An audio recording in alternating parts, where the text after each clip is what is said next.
And good morning, everybody. We are live. Congratulations. You made it through the week. Going into the long weekend, another week of working in the plants, going out there, protecting food safety, doing what you do. And if no one says it out there, Cori and I are going to say it here today. Good job. You did a good job this week, making sure the public is safe. And as consumers of food, I greatly appreciate that. So welcome everybody to the Food Safety Chat. If you're new, first off, grab a chair, join us for the next hour for a conversation around all things food safety. There we go. And if you'll notice, this is not a presentation. This is a discussion. And every week I bring on an expert in the field and we talk about a subject that's interesting and hopefully interesting to you as well. So with us here today, if you're familiar with the chat, you're going to be very happy to see Cori here today. So Cori Muse with foodsafetymuse.com. How are you doing today, Cori? I'm doing well. Kind of hot down here in South Texas, but that's how I like it. Oh, definitely. And it is very hot here in Colorado as well. I think they were saying potentially record heat here as well. So, but definitely nothing that you guys have down there with the humidity and everything else. It's you'd be like, oh, whatever, right? So exactly.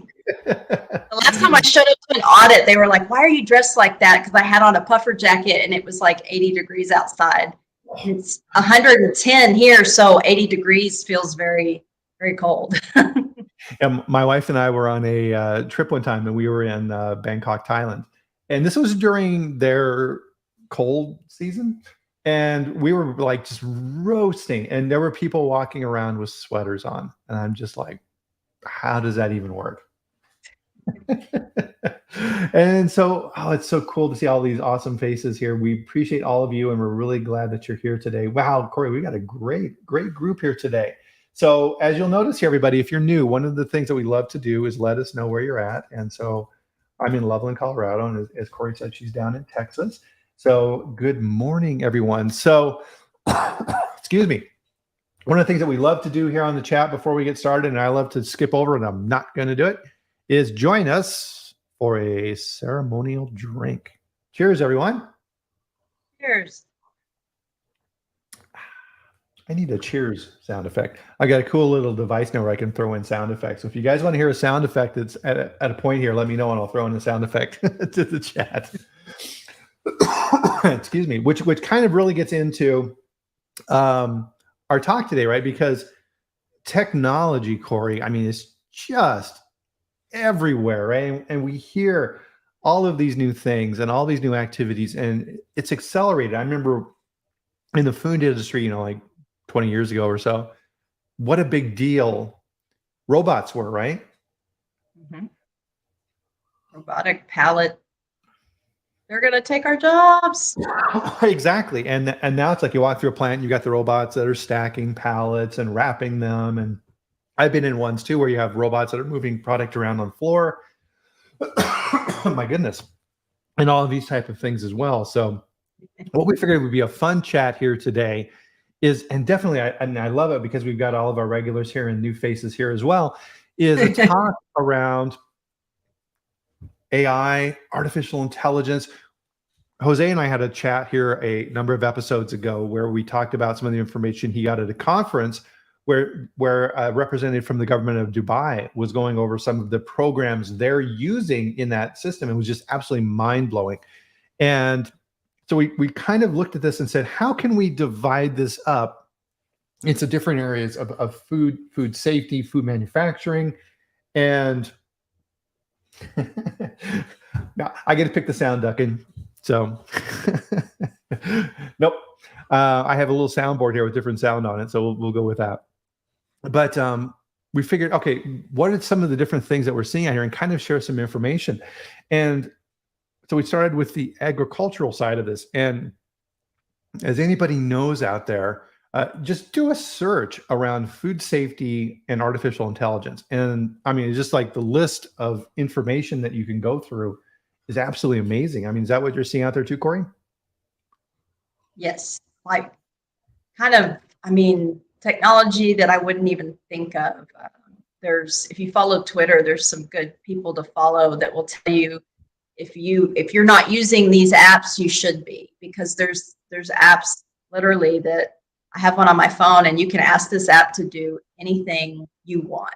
Anything. How do I start a business and make $10,000 a month in revenue? And boom, it'll spit something out with all the steps you need to take. And so obviously this technology is designed by us, but smarter than us, because it uses logic and not emotion. And exactly. And yeah, so yeah, a lot of times too, and I'll see how I do this and I'll work this in.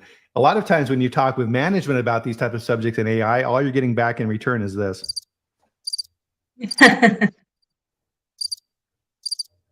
Or they've never heard of it and they think you're crazy. Absolutely. Yeah, and so part of this too, right, is the ethical piece of it as well too. We wanted to touch on that as as we go through this too. But I mean, on the agricultural side, it's amazing what's out there. And there was a little show and tell here. I found this cool little video. So the ramifications for this are huge, because it used to be just trying to remove like weeds and things like this in your fields. If you're a farmer, good luck. I'm gonna go spray a bunch of chemicals on my field. Maybe it'll kill the right things. Maybe it won't kill those. I'll try and figure it out.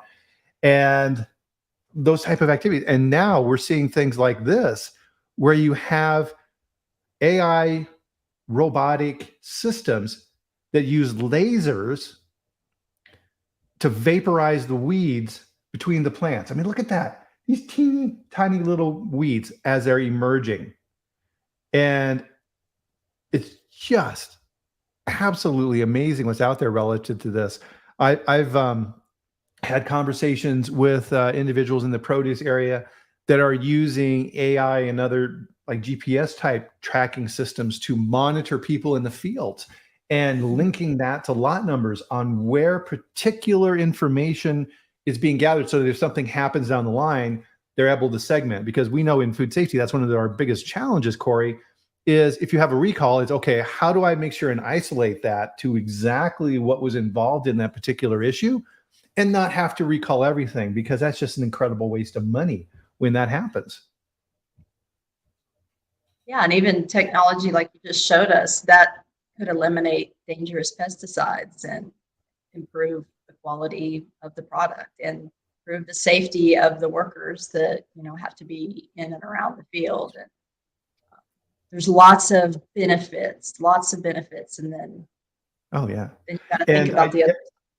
I love what Tamaro's doing here as well. Is part of what we're trying to do here, and he's already picked up on it, so thank you, is let's share information here. There's so many good things out there, and we're just starting to really kind of accelerate on this ramp and figuring out this. And to that point is, we don't know what we don't know in a lot of different ways. So the more information we can share as an industry around food safety, those different tools that are out there for AI, the better. And that's kind of the purpose of the whole chat here today, is kind of going through these examples and get this conversation going. So laser weeding, right? Perfect example. Other things I was thinking about as well on the agricultural side is part of their big thing is, when do I pick my crops? What's the correct time? And a lot of it with farmers is like, okay, we'll look at the local weather forecast and I'll try and get it in between rainstorms, and maybe I can get my crop in, maybe I won't, all of these type of things. Now they're able to use AI with weather to figure out segmentation of their fields. And so, okay, I don't need to pick everything all at the same time. I'm only going to pick this quadrant, and then next week I'll do this one, and it can plan all that out for you. Yeah, and do a better job, because especially in places like Texas, you get a weather forecast and within 5 minutes it can change, and AI can make those deductions that we as can't. So just even like your GPS, sometimes I'll argue with people. They'll say, go this way. And I'm like, no, the GPS is smarter. They know there's a wreck. It sees things that human beings don't see. Yeah, exactly. And it takes, I think that's kind of the overall theme with AI, is it's helping to take the guesswork out of stuff, because it's like, oh, I've been a farmer for forever. And as part of that, I just go by my gut and I know when to do whatever. Right. And that's always a dangerous place to be. Duncan has an interesting comment here. So AI is applied to insurance. Millions of data points prove or reject applicants or determine pricing. Right. Yeah. I mean, for AI, right. Now, imagine at some point in the future on these particular examples, and this is what was crazy when Cori and I were preparing for this. Now, imagine if the insurance companies are able to link in GPS monitoring of your car, and they can track, right? And we've already seen this with some insurance companies, like, hey, plug in this little device in your car and we'll set your insurance rates. Now, imagine if they're able to track your cars with GPS and say, you know, Bryan, we noticed last month that you're driving a little too fast. Yeah. Or too far. We don't like how far you're going. Oh, yeah. Well, when you get into the, like you see in China, social credit and things like this. Yes. Yeah, I was watching a YouTube video last night where there's a guy that's debunking scam artists. And these scam artists are in favor with the government. And they're lowering this debunker's social credit score to the point now where he can't get a hotel room, he can't buy gas for his car, he can't move to a new place. They're completely controlling his life. It's crazy.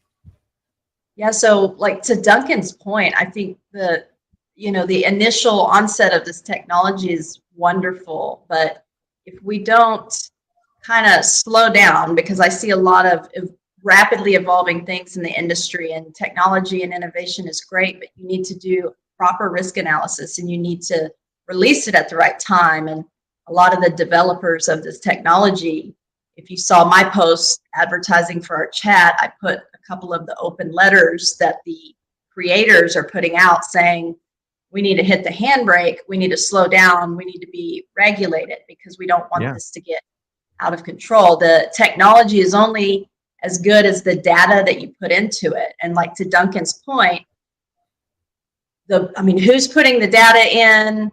How is it being interpreted? Could it be used against you? Like you and I talked about prepping for the show, some, like, let's say coffee shops are using it to track the workers. How many cups of coffee are you filling? Well, what if somebody's sick and they have to go to the bathroom and now they're being demoted, but they're a really good worker? So how do we as human beings interact with this technology to use it for good and then make sure that it's effective and that the data has integrity that we're using? Yeah, absolutely. I do get scared that the more we tell it, depending on who's telling it, the dumber it could get. Well, and that's a really good point as well, is that this technology is only as good as the starting point that the programmers give it. So, and they're already seeing this, and they're having AIs now that can analyze other AIs and chatbots and things like this. So if you have a right-leaning chatbot or a left-leaning chat, whatever, right? It doesn't matter. And you ask the same question, you're going to get different answers because of the bias associated with that. So these things are far from perfect and neutral. They're not. Yes.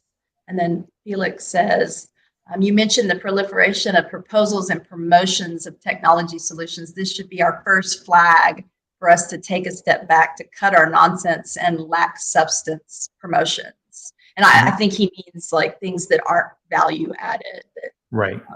Maybe more towards plagiarism. And definitely, I think that's where AI can help. But so there was another like live stream I was listening to, and Scott Adams from the Dilbert cartoon was talking about this. And so they're producing, artificial intelligence programs that can do basic functions. And to Felix's point, in like medical practices. So they're freeing up time for doctors. If let's say I came in and say, I gotta say, I'm kind of achy and not feeling too good, and the doctor would be like, right, takes your temperature and says, okay, well, you just got a slight cold here. Take some, ibuprofen and stay in bed for 3 days. Right? Does a doctor need to do that? No, right? So they're saying, okay, can an AI do that? And the answer has been yes. And so the AI is performing the diagnosis, sending it to the physician, and then the physician says, yep, all right, that's correct, approve. So what about this? What if a person is perceiving their symptoms incorrectly, and the symptoms they're reporting are perceived incorrectly, and you need a human being to look at you and say, wait a second, you know what I mean? I know that you think it's this, but what I'm noticing is something neurological. Do you know what I mean? So that if something neurological was happening to me, I might be perceiving it as something else, and now the chatbot is giving the wrong information. Well, and that's where I think kind of this feedback mechanism with the doctor would probably take place. It's like, nope, whack, chatbot, you did wrong right here. That's been corrected. And the interesting point, we got to catch up with the comments here. The interesting point that Scott was making in this conversation was there's going to be a tipping point where the AI knows more about the diagnosis than the doctor knows. So let's reverse your question. So now the AI is making a diagnosis for a esoteric disease or something that the physician didn't pick up on, and it knows more than the physician. It's novel. So how does the physician check the work of a AI which knows more about medicine than he knows? And with the ego, how do you get rid of that ego too? Because I'm right. Yeah.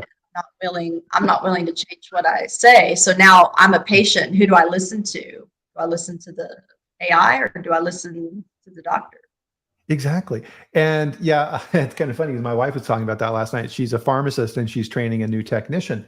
And the technician came to her and said, the doctor prescribed this drug and it's not the correct application. Should I call the doctor and tell him he's wrong? And she's like, no. She's like, that never works. That will never work. He's like, you can try if you want, but you're going to set yourself up for a career of frustration if you do that. Yeah, but look at Duncan's comment, where he says, we've gone beyond the point where a human or even a group of humans can seriously challenge any of the outputs. Yeah. So that's a concern. You know what I mean? Already it's evolving so fast. They are showing that these AIs are learning languages without being given the tools to learn the language. So it just needs just a tiny bit of information. It's so smart. And all of a sudden it's speaking Farsi when you didn't input anything into it. There's a lot of use for evil. There's a lot of use for good. And then there's a lot of use for it going the other way. Right. And back to your earlier comments, right, where they're approaching the government, these entities and saying, hey, listen, we gotta put some guardrails around this and some brakes or we're gonna get in trouble really fast. Yeah. And like to Tim's comment, where's the critical thinking? Well, in my opinion, just like computer programming is math, it's logic. So you're putting a logical mathematical code. So sometimes in critical thinking, you do need a little bit of a human aspect to it. You can't be a robot. It's not good for a human being if I'm articulating myself correctly.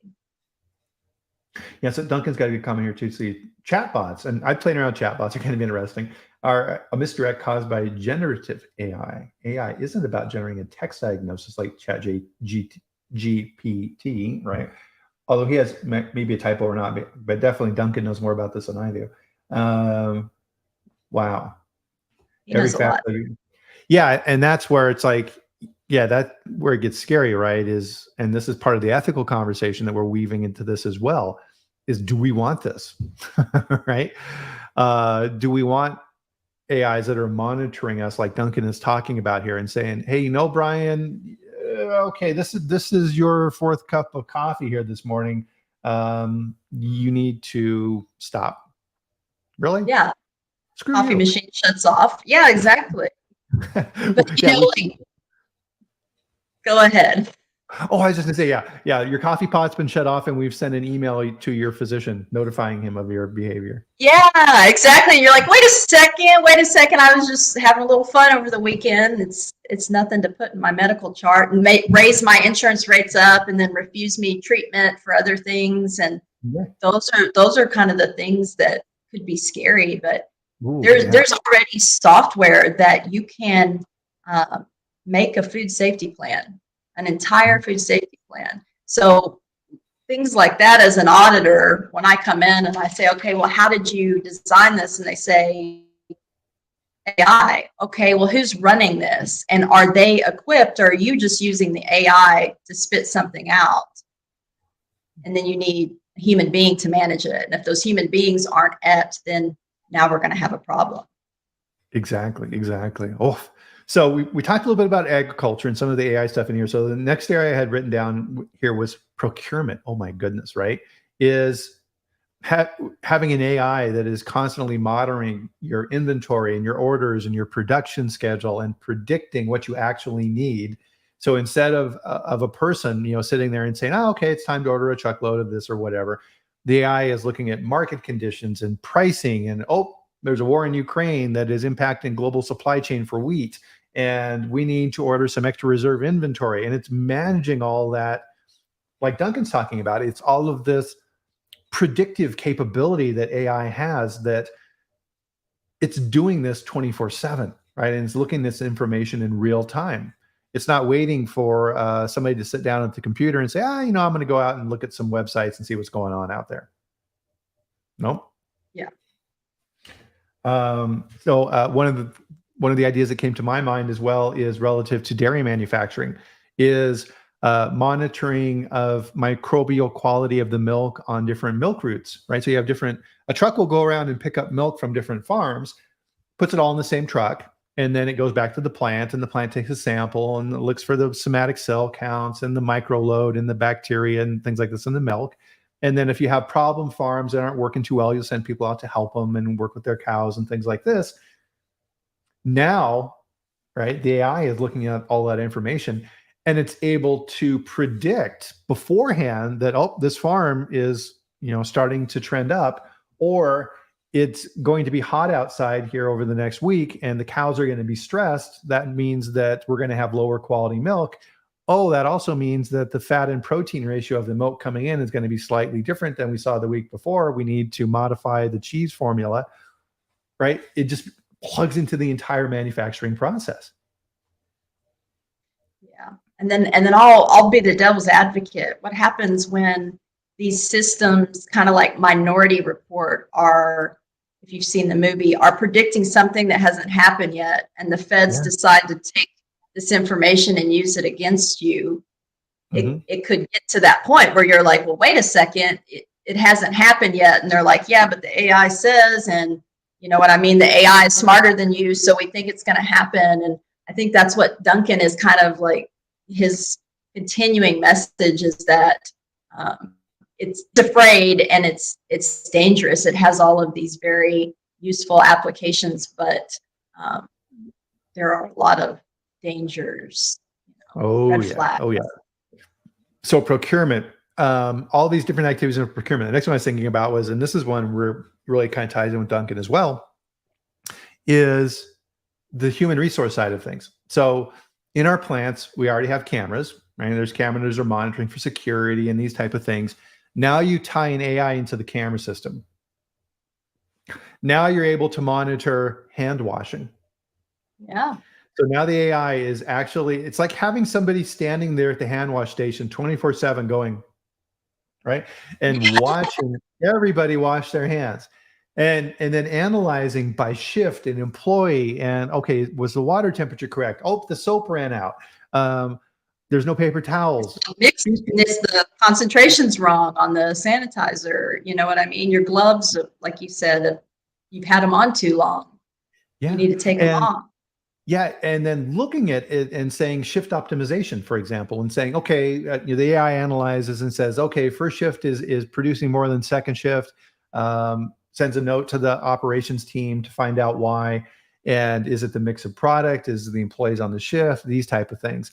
It could also then figure out, because this is something that plants always deal with, right? Is the plant manager is trying to figure out what are the best shift for the workers. Okay, I'm going to do a split shift and work on these days, and I'll have this and that, right? It's this constant juggling act that plant management has to try and figure out the optimum scheduling for the employees to keep them happy. And now imagine AI tackling that, right? Oh, man. So AI could look at the orders and say, okay, well, this week we need to make this amount of product to fill these orders based upon this, with this other promotion that is coming up from the retail side of things that the sales guys are pushing, which we predict will be 80% successful. Therefore, we need to make 45,000 cases of this product on first shift. Versus a production planner who is saying, okay, well, normally during first shift, we always make 75,000 cases. AI is saying, nope, you don't need to make that much. Only make 45,000, because if you make too much, it's going to go out of code based upon the predictive model. Yeah. Holy moly. Applications are endless. As much as you can think I imagine it could create, you know? Yeah. So, I mean, we came up with 2 pages of examples like this just to kind of stimulate the imagination here today on these type of activities. So back to the people side of things. So now imagine AI is watching these cameras, and we talked about the GMP piece of things. Now imagine biosecurity, right? So I would imagine Rod Wheeler right now is somewhere and his ears are just perked up. And it can track employees in the plant and saying, okay, Bryan works in packaging. Why is he in receiving? Yeah. Or there's people outside milling around the outside of the plant. I need to notify somebody to go investigate. Or track, having the AI identifying when people should be visiting the plant and when people shouldn't be visiting the plant. So if I work on first shift and I'm showing up on second shift and I go to get in the plant, it's like, nope, you shouldn't be here. Yeah, and then I'm always going to be the one that's playing devil's advocate. What happens when upper management uses that against people? Like I don't like so and so, and I see some inefficiencies, but there's also inefficiencies in person B, but I don't like person A. I'm going to choose to get rid of person A using this data. So how do we apply this objectively? Yeah, and it gets back to I think what Duncan's talking about here as well too, and it's my physician example from earlier, is once the AI gets better at managing the facility than the management team, what do you do? Yeah. What do you do? Byron, I don't know. Yeah, so Duncan, with Bitcoin consuming electricity, I mean, incredible amounts of energy that Bitcoin takes, right? And that's on purpose that it does that, right? Because it wants to limit it, right? There's only so many Bitcoin. Oh my goodness. All these different type of things. And definitely, guys, read through the comments here. And when Duncan's writing here is gold. And to your point then, performance reviews. Okay, Bryan, we've noticed that your efficiency lags behind the top 20% of the team on first shift. Therefore, you're not getting a raise this year. But what if you have arthritis and you're at a fresh cut operation and I can only cut so fast because I have rheumatoid arthritis and it's 35 degrees and my joints are, that would be an EEOC claim in my opinion. Do you know what I mean? If someone were to say, all right, Cori, your performance is lower than Bob and Bob's 18 years old and he's slicing it up, you know what I mean?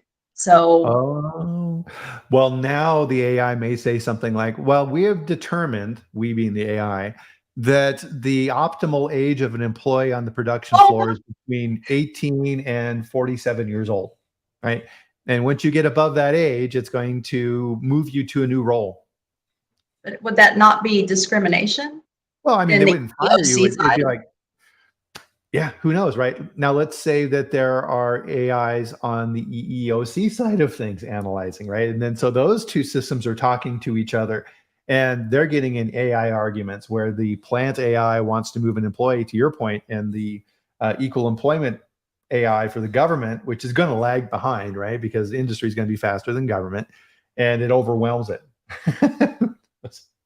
Yeah, and then the government one, like you said, is going to be leaning depending on who's running that particular AI in that particular administration. Yep. So like Amazon warehouses and what Duncan's talking about here, it really isn't new. It's just becoming accessible, right? And so part of this, right, is, and that's the purpose for the chat here today, is to open our eyes to possibility. And a lot of times in what we do, we get so focused in on our normal routine. And this is how things pass us by, right? So I have some neighbors who live next to me in their 80s, and I'm their default IT guy. if their internet's not working, I go over there and it's like, okay, well, here's the problem here, and I'll fix it and things like that. And they think I'm a miracle worker, and I'm an idiot. I mean, when it comes to computer, I know a little bit of stuff, but I mean, nothing compared to the professionals. And I know enough to know that I don't know, right? And to them, I look like a genius, but it's because technology has advanced just so far in those periods of time.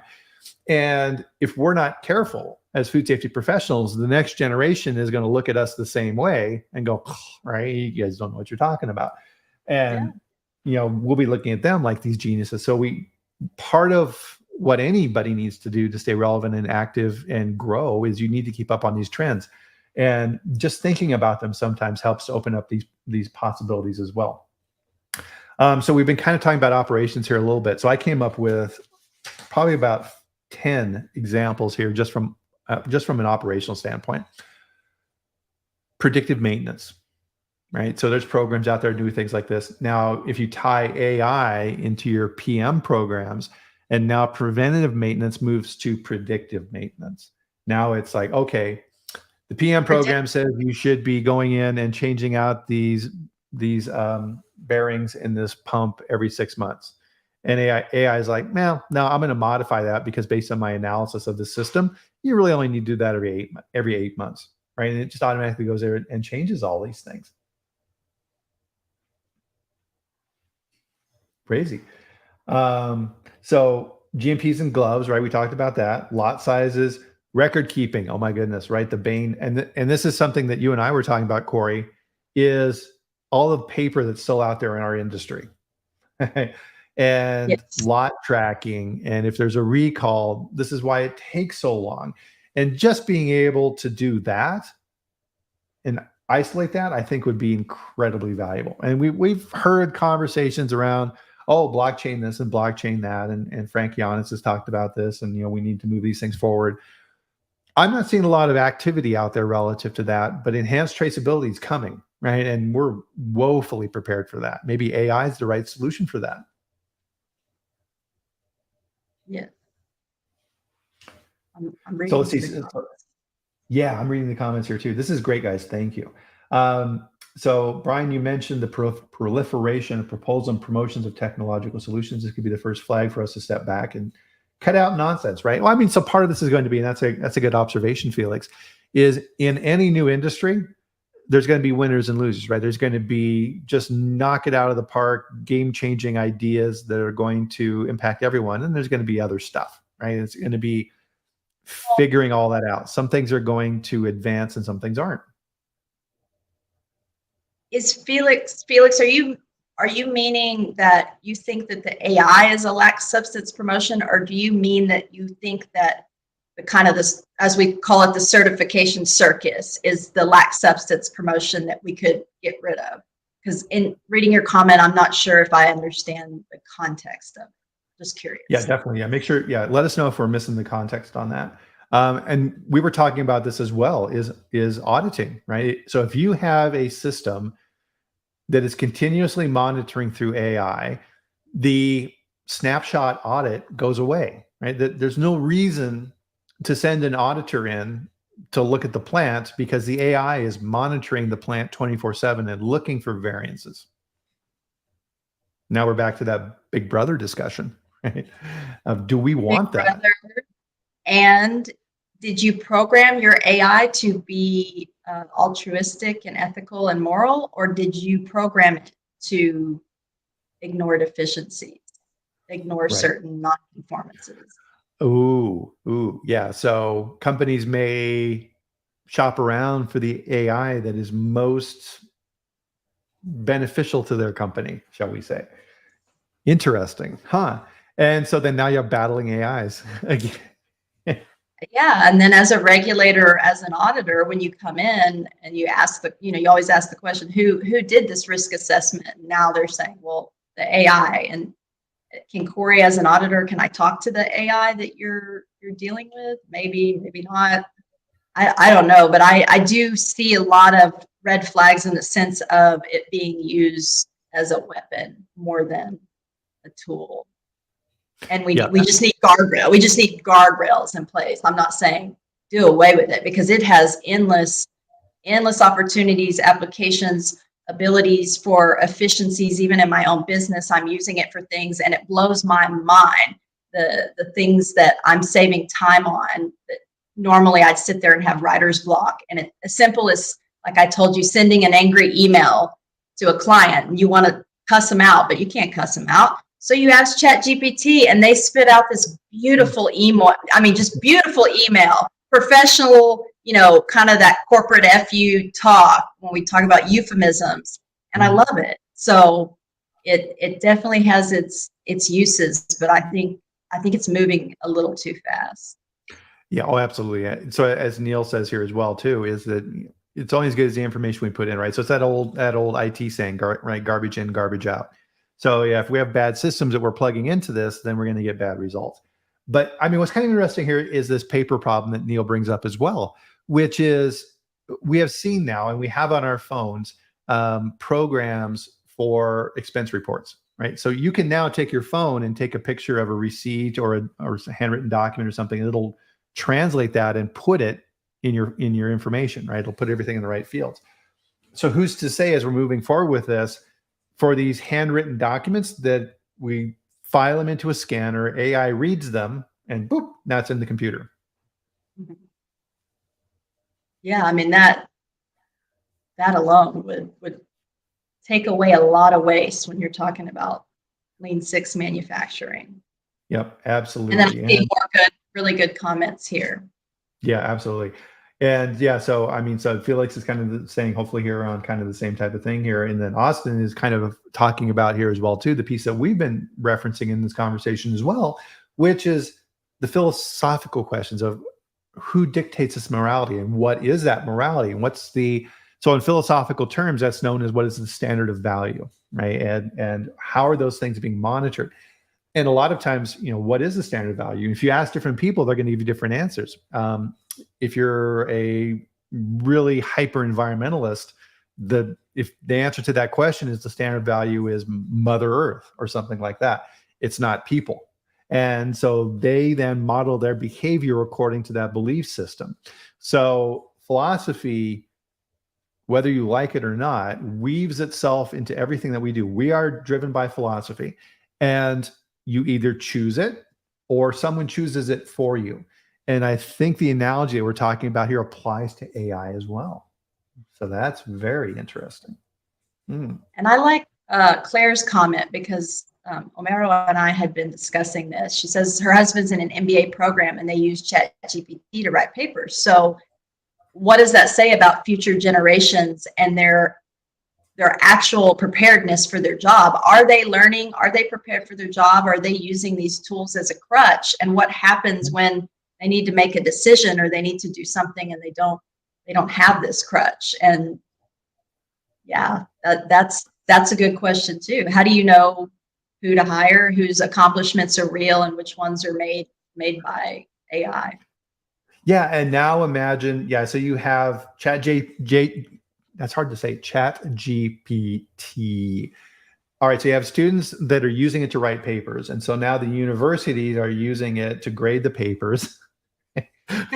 So what's the point, right? The whole point of it is to educate. It reminds me of an old movie.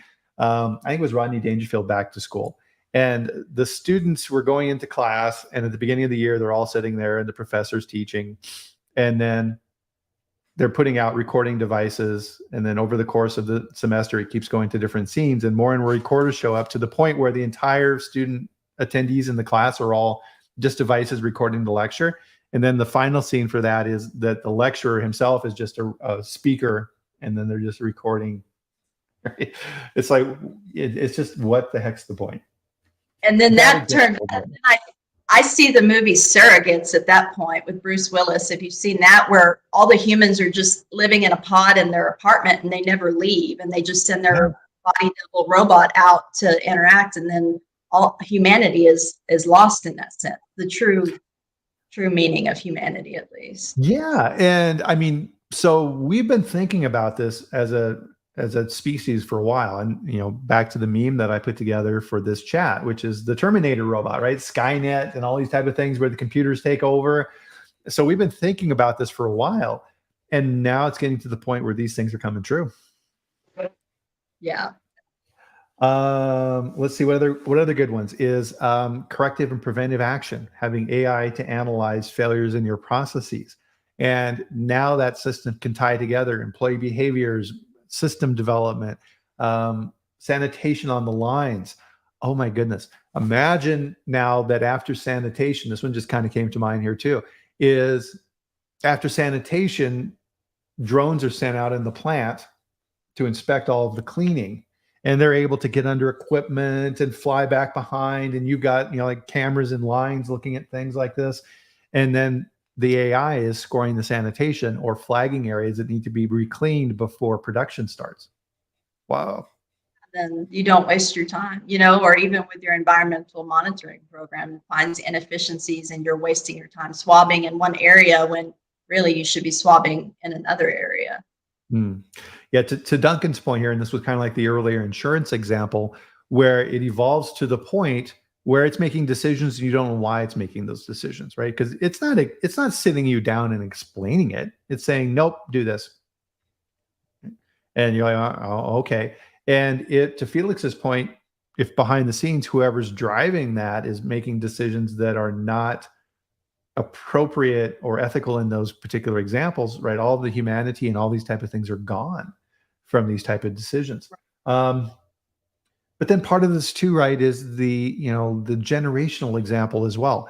How much of this is just our fear, right? Anytime a large technological leap happens, people are afraid. And oh my goodness, right? These automobiles that are now taking over the streets are, you know, people are going to get ran over all over the places. And, you know, we're going to be able to move quicker and all these type of problems. And do we really want to do this, right? Anytime there's a big leap, these things happen. I don't know. Maybe that's part of it too, Cori. What do you think? I mean, a little, but I believe when the main developers are scared shitless, I'm scared. Yeah. You know, I mean, Elon Musk has talked about if we're not careful, all of humanity will die. And that's a pretty bold statement to make, is that if you don't put the handbrake on this, we're all going to die. Yeah. And whatever he means by that, I don't know if he means they're going to take over, they're going to extinguish us because we're killing the planet and they don't want us here. I mean, who knows? But I do think that we need more guardrails in place. And because AI is so smart and it is evolving clearly way faster than the human brain ever evolved, right? We need those guardrails in place. Yep, definitely. So yeah, and Felix says fear is fully justified. Yeah, right. And you know, that's it. It pays to be prudent for sure, right? So we need to make sure and look at those type of things. So some other examples I came up with is tasks in the plant that nobody likes to do, right? Internal audits, right? It's like, hey, who wants to be on the internal audit team? Whoosh, right? Everybody runs away from you like crazy. So now you have a system that can perform internal audits all the time. So now you have an internal audit AI that's reviewing records and looking at procedures and then cross-checking that with behavior on the floor, flagging deviations. Employee illness. So now the AI could track employees, and let's say you have temperature monitors, you know, like IR cameras in the plant, and it's watching the employees and looking for people with fevers or, you know, these type of crazy things. Part of what came up with COVID as well in that particular example, right? These things, I mean, all these rabbit trails and, you know, all these different things, these things run down is, I don't know how many people know this or not, but I mean, as part of COVID analysis and tracking of the infections and things like that, different organizations dialed into wastewater systems in communities, and they would monitor viral loads in the waste, right? So now is government going to be monitoring that as well? Oh, crazy, crazy, crazy. Wearable analytics. Yeah. I mean, at some point in time, you got to figure out they're going to stick a chip in our head, right? And now they're going to be monitoring us directly. Yeah. And I mean, the more AI does our jobs for us, I believe depending on the person, it can make you incompetent. It could supplement your knowledge and you could use it as a tool, but it could also be a crutch. And now you've got a whole facility of people that don't understand why we're doing internal audits and don't even understand the information that the AI is spitting back out to them. But then maybe we say, well, the AI tells them how to do the corrective actions. So then why do we even need a food safety team if the AI can do all of that for us? Exactly. And now overlaying this with virtual reality. So as you are stripping apart a piece of machinery to clean it or things like this, you're actually, you know, manipulating it in 3D space And it is showing you as you go through that process how to do it, right? It's like, take this bolt off, remove this panel. And it's actually moving those things off as you're doing it. And then it's inspecting those as they're being cleaned, right? And telling you to move on to the next step. So now you have virtual work instructions on how to do things. Wow, crazy. Yeah, you see on LinkedIn, right? These programs that you have now where like, and you probably seen this too, right? With the sheep walking down the trail, and it gives them all different colors, and it counts them, right? In real time. It's keeping track of all the different sheep. Is that us? Or are we the Oh sheep? yeah. I mean, it's moving. It could be moving So Neil away. says here, Neil says we they're are, already. wow, wearable analytics, right? So at what point do we just become an extension and a tool of AI versus the other way around? Right? Which is the kind of way it seems these things are all going. Because every example that we've talked about here today of this technology and applications, we come to the same conclusion. It's like, okay, well, why do we need a management team in the plant if AI can do all the things that management does? Why do we need a food safety team if it can do all these type of functions? We just become greetings, Earthlings. We just become a extension of that, and then a tool that we develop to work for us, we become the slave of that tool. Yes. Yeah, so Michael's in Dubai here, and yeah, so some of those programs in Dubai, I mean, these guys are definitely cutting edge over there relative to this.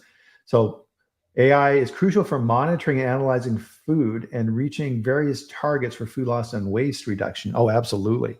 So on that side, which ties nicely, Michael, thank you very much for that, into retail. So now you have at receipt of products. So let's say, for example, you're working in produce and you're sending out your orders and AI is doing all these type of things. And the AI is sorting the fruit. And it's saying, oh, this one's slightly bruised, boop, goes over this way. This one goes here to this customer and things like this, and sorting all these type of things. And going with those lots to the retailer is modified best buy dates associated with the condition of that fruit at purchase and when it should be pulled off the shelf. You have cameras in the grocery store that are looking at the produce and deciding when it needs to be taken off the shelf and sent to secondary channels or who knows what, right? Yeah, but Crazy. it's not good enough to donate. Yeah, exactly.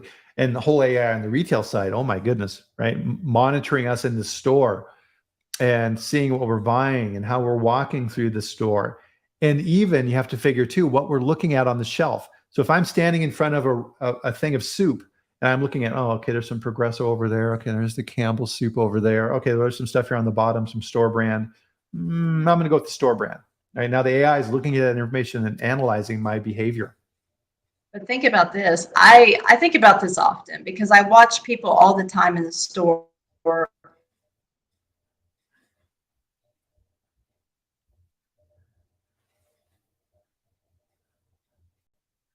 Oh, I think AI has cut Cori off. Doesn't like her comments. So we'll continue on here looking at these examples, and hopefully her camera will catch up here. Costco does this as well in the retail side, is recall notifications, right? So at Costco, it knows everything that you buy. And then if there's a recall on those items, it lets you know. So it could also tie in data relative to potential recalls and saying, hey, listen, CDC is doing some work around epidemiology, and we think there may be a recall that is starting in this area. Hey, Cori. Hey. We're talking about predictive recalls for retailers. So we have actual recalls. Now imagine if AI for retail is able to look at consumer data and trends and potential illness complaints and reports from CDC, and it starts predicting which products are going to be involved in a recall. Yeah. That's some scary stuff. Yeah. No, but I was going to finish what I was saying. People walk around in the grocery store and they decide they don't want something after they've been walking around for 30 minutes to an hour, and they stick it back on the shelf. And you don't know if that yogurt that's sitting there was something that went around the store for an hour and then they said, oh, never mind, I don't want it. Like, I mean, retail exactly. Scares me. Yeah, and then you're like this. That's for you, Duncan. What's that? That saying, right? Men are just boys in big bodies, right? So that's definitely me. So now the regulatory side of things, right? We kind of started transitioning over to that. So we see websites out there like iwaspoisoned.com and things like this. So now CDC or FDA, FSIS, or whoever now have AIs that are monitoring complaints, and they're looking at comments on Facebook or reports, because most people don't do this, right? They don't send an email to FDA or whatever and say, hey, I got sick. Most 99% of people don't do that. Looking at people who are calling in sick for work, God knows what, right? All this information. And now it's analyzing this and saying, oh, it looks like we may have a potential outbreak in this area, and it's being linked to this, and therefore let's go back to this. And oh, by the way, let's send an FDA investigator into this production facility because we think this could be a likely culprit. To your point earlier, right? So now we're in predictive enforcement. Minority Report. Hi, we're with the FDA and we're here to audit your facility because we think you may be involved in a future recall. Yeah. Yeah. What? Like if I'm an attorney, I'm going to be like, wait a second. I don't see how you can make us recall the product. Exactly. And so now, and we see this all the time in different technological sectors. So the computer space and phones and things like this were way ahead of government regulation. So they advanced very, very quickly. And what we're talking about here, this is on steroids compared to that. I mean, it's crazy. Oh, yeah. And see, so from the regulatory side, what are examples? Calibration of auditors, right? So this applies for standards as well as different regulatory agencies. So looking at an aggregation of all the different reports that the FDA district field office is receiving, and then going through and looking at that and figuring out how to deploy resources in those particular areas. My goodness. And again, now imagine this, guys. FDA contacts us and says, we want to now have access to your internal company AI system so that we can monitor your production. Yeah. And like I mentioned before the show, corporate espionage. What happens when one corporation finds a way to get into another's AI, and my company designed the AI to be the best, and now you're taking from kind of, I mean, I don't know if you call that intellectual property, but taking from my work and my data. Exactly. Or sabotage, right? Going into another company's systems and shutting it down so they can't manufacture it. Yeah. Or feeding it really bad data. Jeez, this is getting crazy. This is creeping me out. Government creation of regulatory and guidance documents based on what the AI is seeing. Because normally the cycle for guidance document from the government is long, right? They create comment periods and everything. Now imagine if AI is monitoring all these and creating guidance and regulatory documents real time as things are happening and modifying those to keep up with what they're seeing in the market. Oh, good luck keeping up with that. Who's in control of that? I mean, the AI is in control at that point because it's moving faster than we can come agree with what it's telling right. And everything that we're seeing here comes back to that same conversation. It's like doctors and manufacturing, and every example that we've come up here for our chat today is that, right? There's this tipping point, and that's, I think, the big concern here that we're all talking about on the chat here today is there's going to be a point where it knows more than we do. And then who's running the show? Do we want that? Yeah. What's the benefit to us? All these big brother ethical concerns. And I think, and we see this with the generational changes as well, is this has implications around freedom and autonomy and individual rights and all of these type of things. And it very, very quickly, and we see from these really good comments that we have here today, that it goes far beyond just what we're talking about in our niche of food safety, right? This all integrates into everything. Oh, my goodness. Who thought of this? Who did this? Right? We got to find who this was. But you can't stop progress. So on the ethical side too, one of my notes here that I had too as well is we talked about, the big brother state, social credits and things like this. So also now imagine as an employee, you become blackballed, right? And you're no longer able to be employed in an industry. It's like, nope.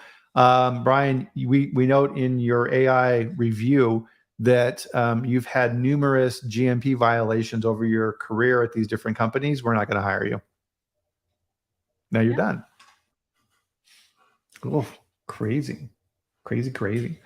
Wow, lots to think about here today for sure.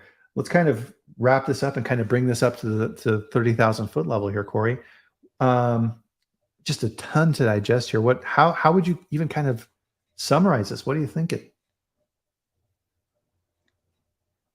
Oh man, well, I mean, I would say that it's a very useful tool, and it's moving and evolving rapidly, faster than we can put guardrails in. So I think there's many, many useful applications, but I personally think we need to stop and listen to the experts that are the developers and the experts that are telling us this is a dangerous tool. And if we don't put guardrails in, we're going to have problems. And then I also worry about it being used for evil, put in the wrong hands. Like Duncan said, who chooses what's unhealthy? And if I want to eat unhealthy foods, I should be able to eat unhealthy foods.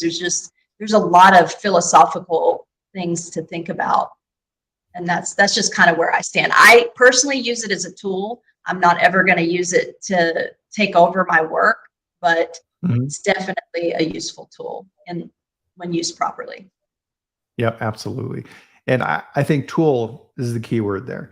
And Austin is also saying, hey, who knows? Maybe this all just becomes a bubble and goes away. And we've seen these type of things before too. So I think as we kind of review what we talked about today, and my mind is blown here for this conversation, is that we need to keep plugged into this. We cannot sit on the sideline. So obviously here, as you're looking through Duncan's comments and Felix and other people here as well, is people are watching this and paying close attention, which is awesome, right? And we need to do that too. We can't just simply sit back and wait to see what happens. We need to be on the cutting edge of this because food safety always is, right? We need to be ahead of the curve and make sure that we're keeping track of what's going on here. Yeah, absolutely. Yeah, really good comments here, guys. Wow, craziness. So with that, let's kind of bring our chat to a close here today. And I wanted to put here in the comments here a couple of things, guys. And so this will be posted along with the other information in my new food safety chat database here. And I'm putting the link in here as well. So all of the chats and all the information I put into the searchable database with MP3s that you can listen to your car, transcripts of the conversations. I'll be doing a transcript for this one and putting in there this over the weekend. And I keep this up on real time so that you can then go back and access this information to keep fresh on these different type of topics. And if you want real-time information as well, is I've also got the locals group, right, which is free, and I post information on recalls and other fun stuff out here as well. So definitely check those out. Anything else out there, Cori, that you've got going on that you'd like people to know about? Just my usual stuff, and we just recently got approved as lead instructors for HACCP through the International HACCP Alliance. So my business will be putting out dates for training, and then pretty soon we'll have a version in Spanish as well. Nice. Congratulations. And so definitely, so Cori's website is here, foodsafetymuse.com. Check that out. I'm sure you get the information there, and her email's there as well as mine. So, wow, great conversation. Like Rick says here, it's like, oh, it's on to me, right? So it's going to become an activist. Good one. So, man, fantastic conversation. Tons to think about over this long weekend for sure. So with that, guys, we'll close out our chat. Fantastic feedback, fantastic input, guys. This is why we do this, right? It's to share this information and get everybody thinking about what's going on in the future and everything else, because we're building it right now in real time. So thank you for being here and investing this time. Greatly appreciated. And I know Cori appreciates it as well. So with that, we'll bring this chat to a close, guys. See you back here next Friday at the same time. So 8 a.m. Mountain Time, 10 a.m. Eastern for the next food safety chat, where I'll have our next expert on to talk about our next fascinating subject. So with that, enjoy your weekend. You've earned it.